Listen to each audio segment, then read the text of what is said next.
the Super Bowl that year, during that freshman year, where he just took it back over and over and over again. I mean, they always had positive. I forgot the actual statistic, but it was like every single time they had positive field position because of Hester. You know, even if he didn't take it back, he was taking it to the other side of the field. So I don't think he is a Hall of Famer. He's definitely got his broken records, and he should be remembered for those records, which will probably stand the test of time, really, especially with the rules now. Nowadays, you have, they've moved things back more. There's less of a chance because of the things they've done on special teams, kind of limited that impact a little bit more than other sort of things. But again, he was really good. Obviously, he was an elite returner, but I just don't think that will be enough to get him in. Because we've had a lot of guys over the years that were really good returners. And I think the only thing that hurt Hester was he just never was really able to combine that with something else. You know, he was able to combine the returning and turned into a fairly productive wide receiver along with it. I think he might have a better chance, but because he didn't really do that, he became kind of a number 3, number 4 option at the wide receiver position. And also his longevity as a returner. I mean, you know, he had the first couple of years where he was amazing, and then after that it was not so much that, you know, some people might ding him for that. Even though during that first couple of years, he was amazing. He was Hall of Fame worthy, or at least in terms of special teams, but I don't think that's going to be enough to get him in. Yeah, I mean, I would put him in my Hall of Fame, but do I think he'll get in the actual NFL Hall of Fame? Probably not. He did a little bit of everything, played defense, played offense. I think his best receiving year was 2009, if I'm not mistaken. He had 57 catches and like almost close to 1,000 yards receiving. He never had over 5 touchdowns receiving. You know, guy who's always like a slot guy. Kind of had a lot of fumbles too a little bit. But, I mean, his kick returning is amazing. He's the best. The other guys that are top kick returners are all Hall of Famers. I guess Ronnie Barber's not in yet, but I'm sure he will be. But, I don't know. I mean, he might be those guys that doesn't get in right away. He might have to wait his turn a little bit, but he could possibly get in. We'll see. I mean, I don't think so, though. I don't think they let guys in that just, like you said, one specialty type of thing. It's going to be hard enough for like guys like Vinatieri or whoever to get in. So it's going to be tough, you know, for him to get in as well. So, well, you know, that was a good question, though, because that's a very debatable guy. Out of all the guys in the NFL currently, that's probably a really, really good one to debate on. Mercedes Lewis, though, was number 36, on the Poly wide receiver. With UCLA, Jacksonville Jaguars. Maurice Clarett, what could have been Ohio State national champion right away, just one of the best running backs in the Big Ten. Let me ask you a little bit about him. I mean, Maurice Clarett obviously tested the NFL waters early. Didn't work out too well. Kind of a downward spiral after that. They needed 30 about it. We've all seen that. Do you think if he stayed in college, he could have won the Heisman and eventually been a really good NFL running back? Oh yeah, absolutely. I mean, I was talking to the former GM of the Broncos. I forgot his name, but he spoke about Clarett a lot, and you know, he's a guy that, you know, again, had a lot of personal things, also, you know, a lot of off-the-field issues that really stunted his career. But he was, I mean, if you go back and watch him, he was a good running back. And if he definitely had stayed another, you know, if he was in college for another year on the national stage, kept his nose clean, he definitely could have been in Heisman condition, and he probably even would still have an NFL job right now, I believe. I mean, it's very possible that he could have, or at least had a 4-year, 5-year, 6-year kind of career, because he was very good at his position. He had decent speed, decent explosiveness. It's just all the character stuff off the field that teams, you know, they just didn't really want to deal with 100%. And, you know, That's just kind of how it works with some of those guys. Yeah, you're right. I wish him, he and Mike Williams would have stayed possibly. Mike Williams' career was also better than Correct, but both would have had different outcomes, I believe, if they stayed. Eric Winston, though, was number 51. He was a tight end at the time. Now, obviously, he's a right tackle. Was a left tackle when he got drafted out of Miami. Darnell Bing, a lot of Long Beach Poly players. This year, Long Beach Poly won a national title.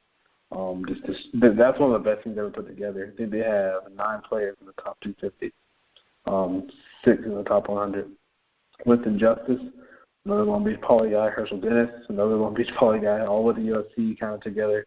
Poly kids. Kind of was the first class that kind of made USC pop and be big. He did a good job of recruiting Long Beach that year. It's kind of a perfect storm. Cameron Wembley, on this list as well, who was doing a really good job.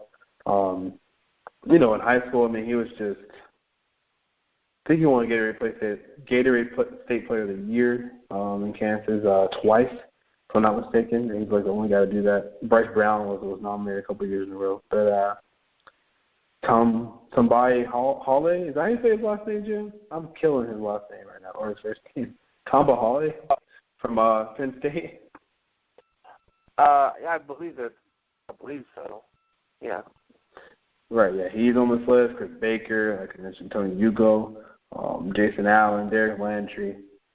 Paris Harrelson, Aaron Miller was really good at Oklahoma for, early on, and then he kind of just faded away. David Horn, who was at Nebraska, didn't really pan out too well. Manny Wright, another Long Beach Poly player with the USC. Devin Aroma should do. I remember him actually at Auburn with Jason Campbell playing SC there a little bit too. And Randy Hand was there, and Dalvin Joseph, Kyle Williams, and Matt Gutierrez. That's the end of the top 100. This top 100 was not as good as you can see.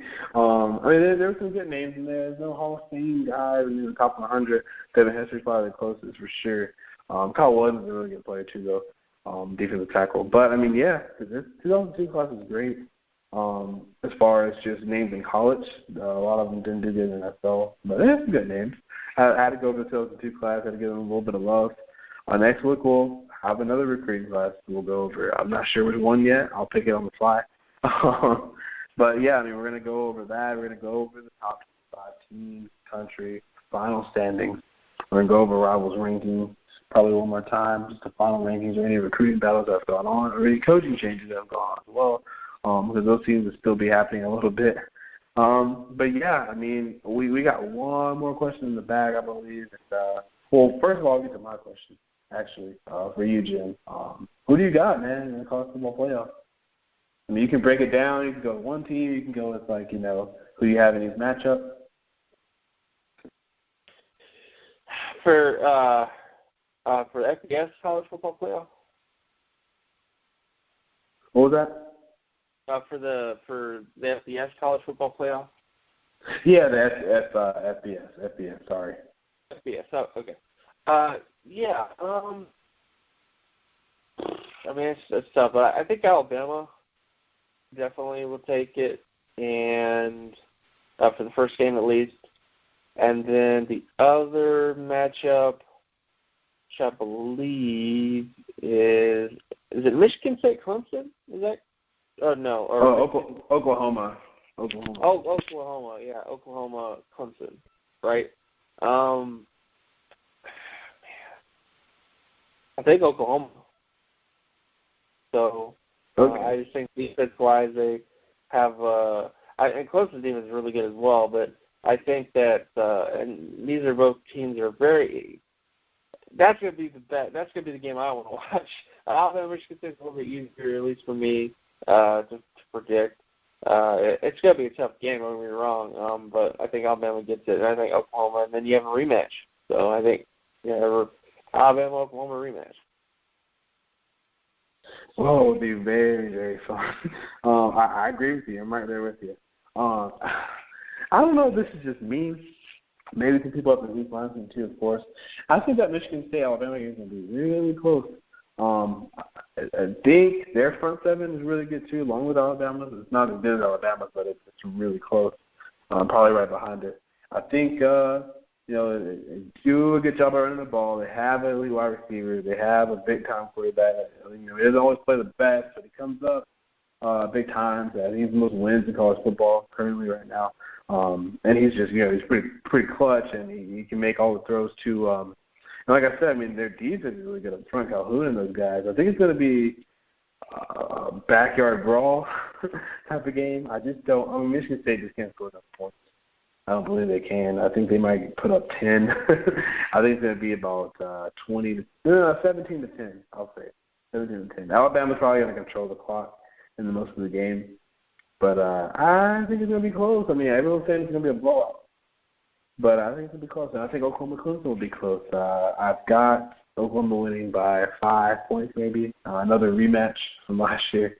But right now, if I had to bank on it, gotta say Alabama to win the national championship. I think Oklahoma can win, but I just don't know if they're going to be able to run the ball effectively like they have been. They've been just killing it on the ground, killing it with Mixon and Perine. Smarty Perine. So I don't know if they're going to be able to do that versus that front seven. But we'll see. We got a long way to go. There's some other really good bowl games out there too that are top 14. We're going to be interested in, and we're going to watch, and we're going to get our draft guys ready. There's been some early declarations, but we'll see. I'm going to try to, I don't know. Do you have a list of guys that are in classes that have already committed to their name to the NFL draft? I don't have the list in front of me. There's been the only thing about that is there's been a lot of people saying that they are, and other people that are just thinking about it, and there's been a lot of stuff like that. But the Leonard Floyd at least has been the most sort of I'm going, definitely that guy. Treadwell, Laquan Treadwell's kind of up in the air. But those are the only two I can really think of off the top of my head.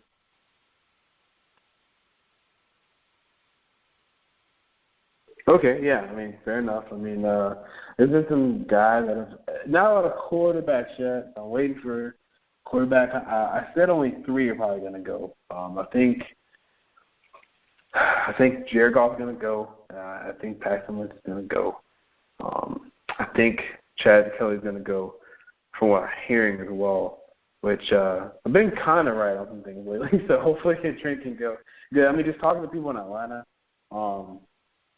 around the SEC, is that he's getting pretty good feedback, what you talked about a couple of weeks ago, I think, on the show. So I think Chad Kelly might leave. And plus, Shea Patterson is coming in, who actually just wrapped up high school today, last day. He's enrolling a week and a half, 2 weeks in Oxford.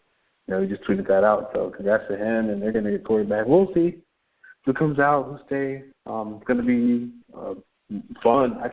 My favorite day is when that deadline is done, and then we have all the names. That's probably one of the most fun days, because I can get those mock drafts together, like the 7 rounds. So we'll keep an eye out on it. But Jim, tell the people they can find to follow your work. Why don't you go? Sure. You can find my work at NFL Spin Zone and also Fansided. I have had a lot of stuff posted recently because I've had kind of computer problems. But I'm downloading Microsoft Excel and Word as we speak. So eventually I'll get all that stuff done, and I'll actually post some draft articles and stuff like that on those sites. And you can also find me on Twitter, which I'm usually at anyways, at capital J, little N, little C, O, little B, little E, little R, little N, 1. And, that's about it. And thanks again for inviting me on the show again, Don. And, we'll probably talk sometime this week, or at least talk on Twitter at some point now. Yeah, I'm sure we will. I'm still pretty active on Twitter. There's no games going on. There's a lot of recruiting stuff going on. A lot of, just football. It's still happening. Just taking a little stroll. In the NFL, I do follow you guys on Twitter for a little bit more just because I'm behind sometimes on stuff, but with all the recruiting going on right now. But, man, I mean, it's looking like it's pretty promising.